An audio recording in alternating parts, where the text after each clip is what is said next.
Okay, let's unpack this. We are starting this deep dive in a place where the lines between ancient history and just profound recent atrocity are really dangerously blurred. They're not just blur, they're all tangled up together. Exactly. Our sources, they thrust us right into a crisis where finding the truth isn't just difficult, it's a moral and, frankly, a physical maze. Right. The core challenge here is trying to use this highly structured, almost rigid, Western-style forensic science, which, it demands clarity, it demands Give me certainty, a proof. to find that proof in a conflict where every single side is actively killing people and hiding the evidence. And that's the precise historical moment we're examining. We're talking about Sri Lanka from the mid-1980s right into the early 1990s. A really brutal period. Relentless. We're looking at a time of just unending civil conflict. This was a crisis involving three main groups, Yeah. which basically created this multilateral war that made accountability almost impossible. So who are the players? Well, you had the central government. Then you had the anti-government insurgents who were operating mostly in the south. And then the separatist guerrillas fighting for a homeland in the north. A three-way conflict. A three-way conflict. And the essential tragedy is that the reports we have, they detail violence, murder, and these sophisticated disposal methods being used by all three camps. All of them. All of them. It was, as one of our sources vividly describes it, a period that felt like a localized 100 Years' War with modern weaponry. And walking directly into this morally opaque landscape is our investigator, Anil.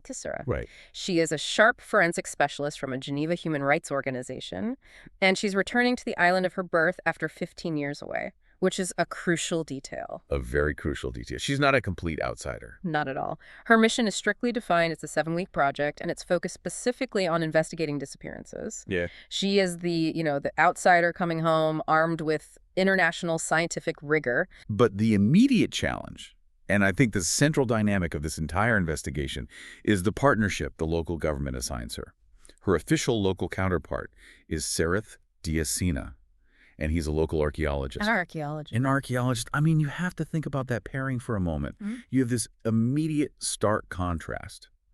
Anil is a forensic pathologist focused obsessively on recent death. Right. Trying to figure out if someone died days ago, weeks ago. Or maybe a few years ago, most. And then there's Sarath, the archaeologist, whose entire professional perspective is rooted in deep time. He's looking at centuries, millennia. Exactly. It's a pairing of two very different sciences of the dead, forcing them to communicate across this vast chronological and, I think, cultural chasm. Total. So our goal in this deep dive is not just to follow the investigation.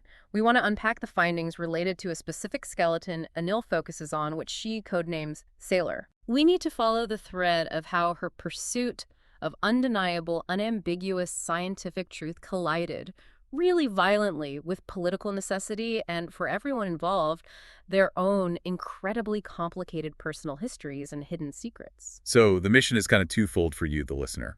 First, you've got to trace Sailor's identity and his subsequent erasure through forensic science. And second, you have to discover what that single specific truth cost everyone involved in bringing it to light, especially when the cost was, potential danger or even death. So the first thing Anil notes when she gets back is the difference between reading about a crisis and being completely submerged in it. Of course. She had lived abroad long enough to interpret Sri Lanka with that long-distance analytical gaze, assuming she understood the reports she'd been reading. But once she landed, she realized it was a far more complicated world morally. It was operating on rules she just couldn't comprehend. She has this internal observation. She thinks that the darkest Greek tragedies were innocent compared with what was happening here. Wow. I mean, that phrase speaks volumes about the moral environment. What she walked into, it wasn't a conventional war front. The reality was an unofficial low-intensity but high-brutality conflict. Not armies in the open. Not primarily, no. It was characterized by secret gangs and death squads performing extrajudicial executions and disappearances. The brutality was intentionally masked because, as the source explains, no side wanted to alienate the foreign powers by appearing, overtly genocidal. So they were all playing a political game on the surface. Absolutely. The government, the insurgents, the guerrillas, they were all using fear, propaganda, censorship, and sophisticated or sometimes just frighteningly homegrown weaponry against civilian populations. No, you had to prevent the body from ever being identified. You had to ensure the death was unfinished for the families left behind. Our sources get into the specific disposal methods they used. They do. Bodies burned almost beyond recognition, hidden in rivers or the sea to be consumed by water and fish. Or, and this is maybe the most sinister part, secretly reburied. Where? Often in remote places they thought would already be protected or overlooked, places like historical grave sites or ancient caves. This speaks to a calculated effort to erase not just the life, but the memory and the legal proof of the crime. And that desperation for proof, that need for a finished narrative, that's what frames this whole global and local struggle for justice. Right. And Anil herself, she's not naive about the limits of international authority. She brings intense experience from highly volatile zones. She worked in Guatemala, exhuming bodies. And she had to eat the local food there. I remember reading that. Yeah, she vividly recalls the mantra, "You pray for beans," because the alternative, like the ceviche, often forced her to throw up somewhere privately just to get through the working conditions. But she also saw the ultimate stark limits of the Geneva organizations she represented. Oh, absolutely. Consider her experience in the Congo. She was part of a team whose entire collection of data, all this fragile evidence collected over weeks, it just disappeared overnight. Their paperwork was burned. Gone. She realized that large logos on European letterheads meant nothing where there was crisis. If the government decided your authority was inconvenient, they just told you to leave. She was searched almost naked on a stool at the airport in Congo. Right, leaving with nothing but the clothes on her back. She understood that her international neutrality had zero value when it was stacked against local power. And it's so important to contrast that international helplessness with the profound, powerful local vigil that the victims' families maintain. Yes. Anil describes these sites maybe in the hot Guatemalan highlands where one or two family members would be waiting at 5:30 in the morning. They never left the excavation site all day. They're standing guard. They spelled each other to ensure that the evidence would not be lost again. She saw them holding up banana leaves for shade in the worst heat, not just watching the scientists, but standing guard over the potential proof. And you have to stop and reflect on the profound, desperate dignity that requires just to keep searching. It's a vigil with this terrible double-edged fear, isn't it? The fear that the body they find is their lost son or brother or husband, which means the trauma is finalized.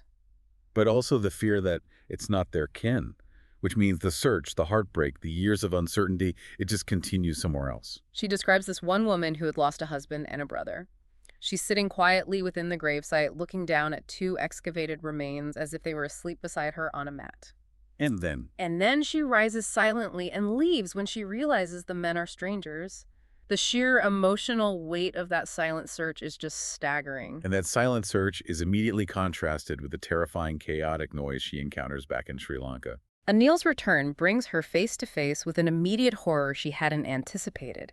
It's her second morning. She agrees to meet with forensic students at Kinsey Road Hospital. And she arrives, and the very first body brought in was very recently dead, killed since she had flown in. That immediacy just shakes her to her core. She had spent years analyzing the long dead, where time had bleached away the personhood. But this fresh body was different. Completely. She had to consciously stop her hands from trembling, struggling to translate the time of death into a personal, relatable frame like what hour it was in London or in San Diego. The difference between historical remains and this man, dead just 12 hours, was immense. This man was still someone. He was still breathing when she landed. And the hospital itself is this perfect, noisy microcosm of the collapsing state bureaucracy. Anil finds herself surrounded by constant, maddening construction noise. Staff are breaking up concrete floors to lay new tiles. Right, and they're oblivious or just indifferent to the terrifying sound it makes for patients dealing with fresh, often explosive trauma. And then there's Dr. Pereira, the senior medical officer. He's constantly yelling, a roving, snapping dog, making life hell for the exhausted staff. But at the same time, when he's speaking to outsiders, he delivers these intellectual, subtle arguments about the politics of forensic pathology. That duality is so revealing. You have the Cerberus, who yells about rubbish in the halls, versus the milder twin, who gives sophisticated speeches linking forensics to geopolitics. It highlights how chaos and bureaucracy and intellect and brute anger, They're all operating simultaneously within the system. And for Anil, standing in that deafening hospital, dealing with the fresh reality of a dead man and the constant hammering, she realizes she is in a world where she cannot tell who is who or what the real structure of power is. Which is a profoundly dangerous state for an investigator whose authority relies entirely on clarity and structure. That environment of fear, it immediately forces us to turn our attention to the people navigating it, specifically the two deeply conflicted guides she's been given. We have to explore their fundamental conflict, which is basically a conflict of time. We have Sarath, the archaeologist, the deep historian. Sarath's professional focus is immense and ancient, almost mythological. He wants to write a book about a long-vanished city in the south of the island, a place where not a single wall remains above ground. So his interest is tied to ancient chronicles, medieval business routes, poems celebrating daily life. He is steeped in geological and historical time. So much so that he sees Europe simply as a landmass on the end of the peninsula of Asia. His mind operates on a scale where 500 years is yesterday. And this deep perspective, it makes him inherently skeptical and potentially resistant to Anil's urgent Western truth-at-all-costs perspective. He warns her pretty sharply, doesn't he, using this tone of cultural seniority. He says you can't just slip in, make a discovery, and leave. He argues that here, law is not a pure mechanism. Law is often on the side of power, not truth. He's critical of a foreign demand for justice. Very. He criticizes visiting journalists who file these superficial reports about flies and scabs while staying in luxury hotels. He's pointing out the false empathy and the distance of outsiders. I hear the contrast, but is that maybe a little unfair to him? He is fighting to preserve millennia of heritage, while Anil is fighting for 2 months of evidence. Well, his expertise is deep time. He shows Anil these 6th century sacred grave findings, and he describes the burial ceremony where stones placed on top of the body would eventually fall through the rib cage. Right, signaling the departure of a spirit. Exactly. And he sees this slow process, which takes a minimum of 9 years, as a beautiful, patient ceremony of nature. He believes in the slow, inevitable geological revelation of truth, not the immediate political expose. And this is where Anil, the precise scientist, sharply contrasts. She embodies that Western, structured approach to evidence. Her foundational belief, honed in Western institutions, is that information can always be clarified, cataloged, and acted upon. And we get glimpses of her determined, almost obsessive nature from her past. She was an exceptional swimmer in her youth, won the difficult 2-mile race at Mount Lavinia, an achievement that made her a family icon. And that energy, that obsessive tunneling toward a single difficult discovery, it translated directly into her forensics work. She kept the strict study habit she developed at Guy's Hospital, studying for 2 or 3 hours before her medical school classes even started. Her core rule from her foundational training was simple yet absolute. The bone of choice would be the femur. Prioritizing the most robust, identifiable part of the skeleton, she consciously gravitated toward the structured quiet of English classrooms compared to the loud chaos of Colombo. She needs places where logic falls clearly in front of her. So we have the archaeologist of deep time and the pathologist of immediate time forced to operate together. And their human rights investigation base is, ironically, the most static yet globally traveled structure imaginable. A permanently berthed passenger liner called the Ondaatje. That ship is a metaphor in itself. It was an old Orient Line vessel that once traveled between Asia and England. It was a carrier of grand luxury and distant dreams. But it's been completely gutted of its luxury furnishings and valuable machinery. It's now being used by Kunzi Road Hospital for storage and, because of limited space in Colombo, for their lab space. So they're working in a section of this transformed vessel. A ship that once carried difficult, wealthy passengers now holds only the smells of saltwater, rust, oil, and the ghostly waft of long-gone tea cargo. It's a grand liner, now stripped bare and stationary, holding the evidence of a violent world. The entire scenario is built on salvaged ruins. And while Sarath is open about ancient history, he maintains this intense personal veil regarding his own life. We see this so acutely when Anil asks him about President Katugala, the silver president, a really sensitive political figure. What does he do? Sarah's hand immediately reaches over and turns off Anil's forgotten tape recorder before he will even begin to answer. He is efficient, immediate, and clearly someone who would never unknot himself for anyone. That intense privacy is reinforced by the mystery around his wife. He initially tells Anil that he lost his wife a few years ago, that she had tragically killed herself shortly after leaving him.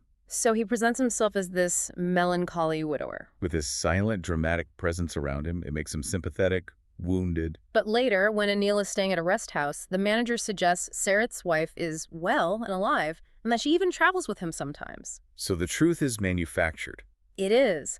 Sarath deliberately maintains the dramatic facade of being a tragic widower, which highlights his comfort with secrecy and his ability to conceal deep personal truths, even from his investigative partner. So the first key insight we have for you, the listener, is that in a high-stakes investigation like this, the local partner's greatest asset, his ability to navigate danger, might be inseparable from his ability to utterly conceal his own truth. And how can Anil, the scientist who demands facts, trust a partner who lives behind such a deliberate, emotional forgery? That's the tension that frames the collaboration. But tension aside, Anil needs results. Let's dive into the core evidence that drives the whole plot, the skeleton codenamed Sailor. This is where Anil's forensic training really pays off against Sarath's deep history assumptions. So Anil and Sarath found 4 skeletons near Vendarawela. They were recovered from what Sarath believed was a 6th century sacred grave for monks. But Anil immediately fixates on one recent skeleton, Sailor. The 3 others were missing skulls, suggesting they were ancient or poorly preserved. But Sailor had a full skull. And he was clearly contemporary, buried no more than 4 to 6 years ago, not centuries. This discovery immediately violates the sanctity of the ancient grave. And the smoking gun, the definitive moment that confirmed this was not an ordinary murder but a high-level concealment, was the analysis of trace elements. Anil, understanding the science, knew that heavy elements like mercury, lead, arsenic, and gold can seep into bones from surrounding soil over time. This is standard forensic knowledge. But here's the aha moment. In Sailor's case, the skeleton contained traces of lead all over him, yet the surrounding cave soil where he was found showed no lead. So the contamination had to come from somewhere else. Exactly. This scientific anomaly was profound. It proved definitively that the body was originally buried somewhere else first, where lead contamination was high, before being exhumed and reburied in the remote cave to hide the evidence. And the conclusion Anil draws from this is chilling and specific. She says, "This is no ordinary murder or burial. We found him in a place that only a government official could get into." The true significance of the lead traces isn't just that they existed, it's that they forced Anil to confront the scale of the state's involvement. This wasn't a simple, messy disappearance. No, it was a professional, bureaucratic cover-up, likely involving heavy machinery or specialized access. So Anil, needing to find the first burial site, immediately deepens the forensic hunt using specialized techniques. She suggests palynology pollen analysis on the unburned parts of the bones. Only the arms and ribs were burned. The presence of specific pollens would pinpoint the initial geography. But she also consults Chitra, an entomologist, who provides a more immediate biological clue. Chitra is a brilliant but eccentric scientist. She prefers to work in the required temperature and illegally obtains human liver for her larva growth charts. A necessary, dark compromise in this broken system. What does she find? Chitra observes specific tiny markings on the bones that look like freckles. She identifies them as pupa and coggle glue from shout-and-eye cicadas. Shout-and-eye cicadas! Yeah. And these particular cicadas, Chitra notes, are found only in specific forest areas like Ridagala. This is the beauty of forensic detail. A tiny piece of insect residue narrows the search area by hundreds of square miles. And Chitra adds this strange detail that some insects and butterflies are actually attracted to bone, not flesh, in the first couple of months. Which means the pupa remains could come from that original unknown location where the body first decomposed. So by combining the forensic evidence, the soil trace elements, which match the Ratnapura Sinharaja area on the north side of the forest, and the cicada evidence, They pinpoint a possible initial grave location near Wittagala to Moragota. Anil had scientifically reduced the possibilities for the murder site down to a very specific, remote corner of the island. and this leads them directly to Sailor's identity. They trace him to the third Pumbergo, or graphite village. A heavily industrialized area where the original lead contamination likely occurred. Right. He was Ruwan Kamara, a toddy tapper who later worked in the mine after breaking his leg. And the village provided the horrific defining details of his abduction. He was pointed out by outsiders who brought a billa. The billa. Explain what that is. The billa is a terrifying cultural weapon. It's described as a masked person from the community with a gunny sack over his head and slits cut out for his eyes. It's a figure used to scare disobedient children, now being used to anonymously identify rebel sympathizers to the death squads. So this Billa pointed out Rawan Kumara among the 12 men working in the tunnel, and he was taken away. They now had a name, an occupation, a date, and the terrible cultural context for a government-level disappearance. The search for Sailor's burial site was an act of cold science. But the final step, giving him a face, required an act of profound and traumatic art. And this is where Sarath performs his own quiet act of investigation, which involves a massive ethical breach. He takes Sailor's skull, the most crucial piece of evidence, to his old mentor, Palapana. Palapana is a critical figure in this narrative. He's the epitome of fallen intellectual greatness. A famous epigraphist and known for translating ancient rock graffiti and Pali scripts, who once led the movement to reclaim archaeological authority from the Europeans. But he had been completely disgraced and turned out of the establishment. Right, he was caught publishing fictitious linguistic subtexts that were seen as a massive forgery and a betrayal by his peers. So Palapana retreated to a leaf hall in the Grove of Ascetics, a forest monastery. He's now blind from glaucoma and lives with his niece, Lakma. Lakma was silenced and traumatized by the murder of her parents years earlier, rendered almost infantile by the shock. And Palapana confirms the danger immediately upon handling the skull. He doesn't need to see, he feels the context. He says, secret against the government, or perhaps a government secret. He immediately understands the stakes. And he contextualizes that risk using deep history, linking the ancient past to the present crime. He tells Anil about a 6th century king, Udaya III, who violated the sanctuary of the ascetics grove by cutting off the heads of refugee monks.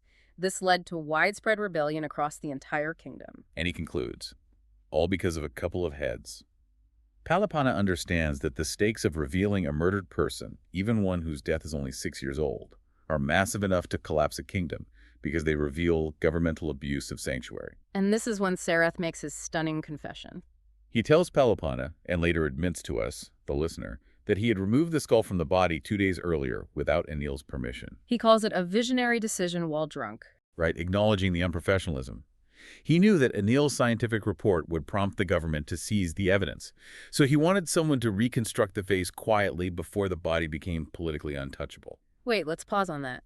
Sarath stole the core evidence from their joint case, justifying it as a preemptive move to protect the truth. And Anil, the strict Western scientist, is relying on Sarath, the local partner who is comfortable lying about his dead wife, and who violates the central tenets of forensic evidence handling. How can she trust that this theft wasn't purely self-serving, that it wasn't just burying the evidence in a different way? Well, his motivation, as far as the source reveals, is centered on the profound importance of identity, something more enduring than the police file. And the artist they choose is Ananda Ubigama, the traumatized gem pit worker we met earlier. Whose wife, Sarissa, had disappeared 3 years earlier. One of 46 students and staff who vanished in the Ratnapura district. The choice of Ananda links Sailor's fate to a broader history of disappearance. Ananda reconstructs the face in the abandoned Wallowa, an old family estate, a house of refuge and absence. And his methods, they reflect his trauma and his intense distrust of the modern world. He refuses to work in electrically lit areas, preferring the focused beam of flare torches. He uses the standard forensic technique, pins marked with red paint to represent flesh thickness, followed by layers of plasticine and rubber eraser built up around the skull. But Anil notes this bizarre habit that reflects his psychological state. He would take the completed face apart every single night and rebuild it the next morning as a warm-up. This repeated destruction and resurrection symbolizes his inability to let go of the search for his own wife. He needs to constantly control the state of the dead. And Palapana, the cultural guide, suggests that since the face must ultimately give Sailor back his identity, his soul, in a sense, it must be reconstructed by an artist specializing in Notre Mangala. The ritual of the eyes. This is where culture really transcends forensic science. Notre means eye. It's the final ritual when eyes are painted onto a holy figure, like a Buddha statue. Before this act, the figure is just a lump of metal or stone. But afterward, Palapana explains, it is thenceforward a god. And the tradition demands this bizarre specific method. The painter climbs a ladder, turns his back to the statue, and paints the eyes using only the reflection in a mirror held by an assistant. Why the mirror? The point of this profound detachment is to ensure that no human eye can meet the Buddhas during the process of creation.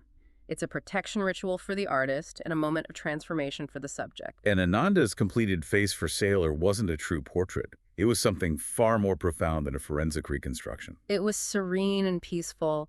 Anil realizes it reflects what he wants of the dead, embodying the calm Ananda wished for his disappeared wife, Sarissa.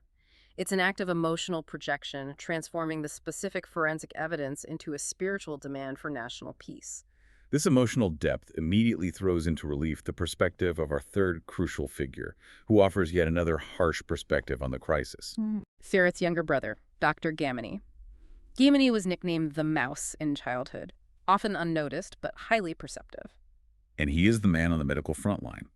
A war doctor running on pill speed or benzodrine, operating in the chaotic base hospitals. Gamini is immersed in the constant triage in places like Polonnaruwa and Dean Street Hospital, dealing with the ceaseless stream of Civil War casualties, explosions, grenade injuries, landmines. He describes a medical reality where the past, where simple methods are useful, is always present. But the immediate crisis is overwhelming and ceaseless.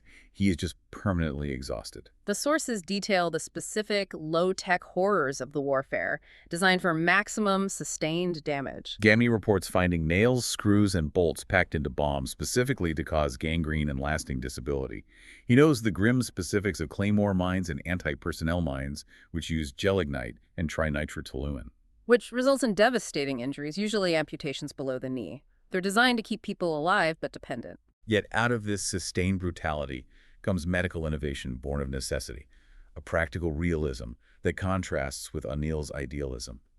He highlights the creation of the Jaipur limb, costing only 30 pounds, compared to 2,500 pounds in Europe. And this cost saving was possible because, as he dryly notes, Asian victims could walk without needing a shoe, whereas Western victims required shoes for their expensive prosthetics. It's an observation that cuts right to the core of global inequality and necessity. But Gamini's deeply cynical about the high politics and international interventions. He tells Anil flatly, the reason for war was war. And he dismisses the high-mindedness of armchair rebels living abroad. He argues that Anil's high idealism for her investigation is irrelevant compared to the endless stream of wounded, the practical breakdown of the system, and the country falling apart around them. Paradoxically, though, in the emergency wards, Gamini finds a state of grace. This chaos, this constant triage, it allows him to be anonymous and lose himself entirely in the work. He loves the lack of need and the lack of personal responsibility. It's an escape. But he strictly refused to deal with the dead. He avoided the corridors where torture victims were identified. Though he signed off on reports and photographs, he always covered the victims' faces with his left hand to avoid recognition. He needs this boundary to maintain his fragile sanity. And this boundary setting is precisely why he's drawn to the extraordinary story of Dr. Linus Correa, who embodies finding grace in captivity. Correa was kidnapped by insurgents while playing golf and forced to work in their triage tent in the Southern Hills. Correa requested medical supplies and even a nurse, Rosalind, who was also kidnapped. And Correa, this privileged golfer, quickly adapted to his new, brutal environment. He became proud of his own lack of need, his survival skills. He taught Rosalind everything about surgery. The climax of his adaptation comes on his birthday. The insurgents celebrated by blindfolding him and pushing him off a cliff, not to kill him, but into a cold mountain lake for a swim. And this swim became a cherished, essential part of his daily schedule, illustrating the profound human ability to find life and ritual, and even a degree of peace, in the middle of sustained terror and captivity. Gamini himself harbors a profound personal tragedy that explains his cynicism and his desperate need for control. This is one of the most intimate moments in the source material. He confesses it to Anil on a train. As the train sweeps into the darkness of tunnels, he turns toward his reflection in the window glass, only visible to her in the wavering mirror image, and tells her the story of his secret love. He reveals his deep love for a married woman who committed suicide by swallowing lye. Gamini points out with clinical detail that people often choose lye because it's one of the most painful methods, hoping the sheer agony will stop the act before it's complete. And Gamini, in a cruel twist of fate, was the doctor who received her in the emergency room. This is where his professional role collided with his deepest emotional desire. In a moment of terrible selfishness, he fought her unconsciousness. He overloaded her with painkillers, but simultaneously used ammonia to snap her awake. He admitted that he wanted her to be comforted by him, not her husband, in her last stages. He confesses he was determined that she see who it was who was saving her, or failing to save her. He says, I held her eyelids up with my thumbs. I shook her until she saw who it was. It's an agonizing, private truth about the anarchy within him, and a profound example of understanding a person through their darkest, most controlling weakness. Gamini's story is crucial because he embodies the internal damage of the war. It's a kind of psychological casualty that is separate from the physical wounds he treats. He operates on the principle that if you give up everything, your idealism, your hope, your emotional attachments, you find a kind of protected anonymity within the chaos. So after all this forensic and emotional exploration, Anil finally returns to Clemo to present her findings on Sailor. This brings us to the final necessary confrontation between scientific truth and political survival. Anil is isolated and under pressure. She's ready to present her detailed report to an audience of military and police personnel, but the primary evidence is gone. The Sailor skeleton had been confiscated, taken by officials while she was meeting with Dr. Pereira, the volatile senior medical officer, precisely as Sarath had predicted. She stands by an old, irrelevant skeleton, Tinker, and calmly delineates her scientific methods, refusing to be emotional or give the authorities the satisfaction of seeing her break. But then, she shows her courage. She delivers her finding not as a neutral foreign expert, but as a citizen. And she concludes her scientific presentation with the accusation. I think you murdered hundreds of us. That phrase, that shift from they to us, seals the danger she is in. Sarath, unseen by her in the back row, realizes the significance. 15 years away and she's finally us. The atmosphere shifts. The source notes the air conditioning being subtly turned off, the sound of paper shuffling increasing, the room filling with hostility. And Sarath, sensing the immediate physical danger she has placed herself in, steps down from the shadows. He interrupts the meeting, but not to support her evidence. He acts purely to protect her. He walks to the table and pulls out a stone lodged deep in the ribcage of the other skeleton, Tinker. He demands that Anil, the forensic pathologist, stop focusing on her missing recent evidence and instead explain the ancient custom of the deep historian. Burying bodies with the stone on the surface, which eventually drops into the ribcage over the centuries. He presses her relentlessly, forcing her to admit, using her own scientific training, that this process, where the stone slowly sinks, takes a minimum of 9 years. This is Sarath's calculated deception, a masterful use of his deep time expertise. By weaponizing archaeology against forensics, he implies that Sailor's skeleton, now conveniently missing, must have also been centuries old, thus neutralizing her discovery of a recent government murder.